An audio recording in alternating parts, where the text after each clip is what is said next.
അതിന് മാറ്റങ്ങൾ ഉണ്ടാകണം. കഴിഞ്ഞ ജനസമ്പർക്ക പരിപാടി 14 ജില്ലകളിൽ പൂർത്തിയാക്കിയപ്പോൾ ഇതുപോലുള്ള പല പ്രശ്നങ്ങൾ ഉയർന്നു വന്നു. പരിഹരിക്കേണ്ടതാണ്, ന്യായമാണ്, അറിയിക്കുന്നതാണ്. പക്ഷേ നിവൃത്തിയില്ല. അപ്പൊ അതിനെ തുടർന്ന് 45 ഉത്തരവുകൾ ഗവൺമെന്റ് പുറപ്പെടുവിച്ചു.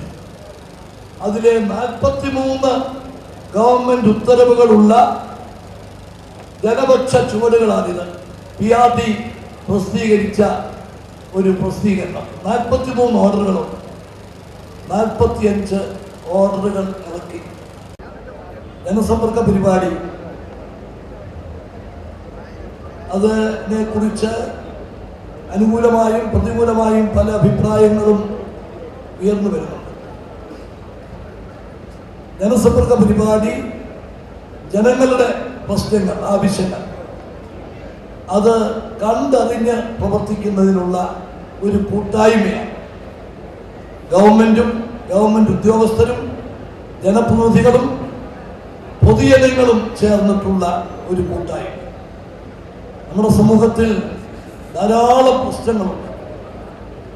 എല്ലാത്തിനും പരിഹാരമുണ്ടാക്കാൻ സാധിക്കത്തില്ല, പരിഹാരമുണ്ടാക്കാൻ സാധിക്കാത്ത പ്രശ്നങ്ങളുണ്ട്.